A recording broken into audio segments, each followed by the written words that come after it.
ஓம் ஸ்ரீ மாத்ரே நமக. ஓம் ஸ்ரீ குருபியோ நமக. ஓம் ஸ்ரீ கணேசாய நமக. ஓம் ஸ்ரீ சுப்பிரமணிய சுவாமினே நமக. ஓம் நம சிவாய சிவாய நமக.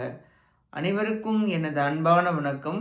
அருணகிரிநாத சுவாமிகள் அருளிய திருப்புகழில் 411வது பாடல். அகப்பொருள். ஸ்தலம் குன்றக்குடி. தவளம் மதியம் எரிக்கும் தனலாலே சரசமதனம் விடிக்கும் கனையாலே கவர்ணம் மிகவும் உரைக்கும் உயிராலே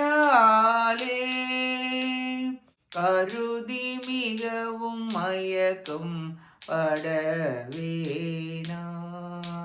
பவளம் நிகரும் இதழ் பைங்குரமானின்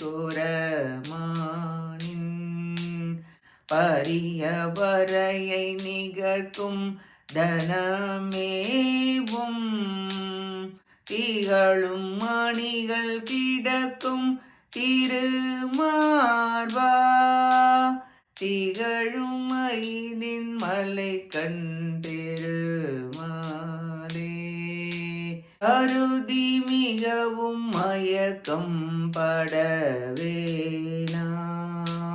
திகழும் மயிலின் மலை கண் பெருமாளே திகழும் மயிலின் மலை கண் பெருமாளே பெருமாளே பெருமாளே. பாட்டின் பொருளை பார்ப்போம். பவழம் போன்ற சிவந்த இதழுடைய மரகத வண்ணம் படைத்த வள்ளி நாயகியாரின் மலை போன்ற தனங்களில் திகழும் ஒளி வீசும் மணிமாலைகள் பொருந்தும் திருமார்பினரே, மாயூரகிரியில் வாழும் பெருமிதம் உடையவரே, வெண்மையான சந்திர ஒளியின் நெருப்பாலும் மன்மதனின் கனையாலும் கீழ் கூவுவதாலும் உம்மை நினைந்து நினைந்து தலைவியாகிய நான் மயக்கப்படுவது முறையோ?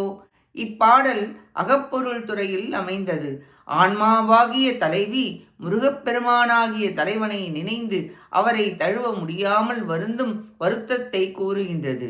முருகா, உன்னையே கருதி பெண்ணாகிய நான் மயக்கப்பட்டு துன்புறுவதும் முறையாகுமோ? விரைவில் வந்து என்னை தழுவி என் வேதனையை நீக்கி அருள்வீராக என மனத்துயருடன் பாடுகிறார் அருணகிரிநாதர். குன்றக்குடி என்ற மாயூரகிரி குமரா, தலைவியாகிய என்னை தழுவி ஆட்கொண்டருள்வீராக என வேண்டி பாடுகிறார் அருணகிரிநாதர். நாமும் நம் மலைக்கு தலைவனாகிய முருகப்பெருமானின் திருத்தாள்களை பற்றி மனம் உருகி தியானம் செய்து அவரின் அருளை பெற்று துன்பம் நீங்கி இன்பமாக வாழ முயல்வோமாக. கேட்ட அனைத்து நல்லுள்ளங்களுக்கும் நன்றியும் வணக்கமும் கூறி விடைபெறுகிறேன். வெற்றி வேல் முருகனுக்கு அரோகரா. காஞ்சி குமரகோட்ட முருகனுக்கு அரோகரா. நன்றி, வணக்கம். வேலும் மயிலும் துணை. ஓம் சரவண பவ.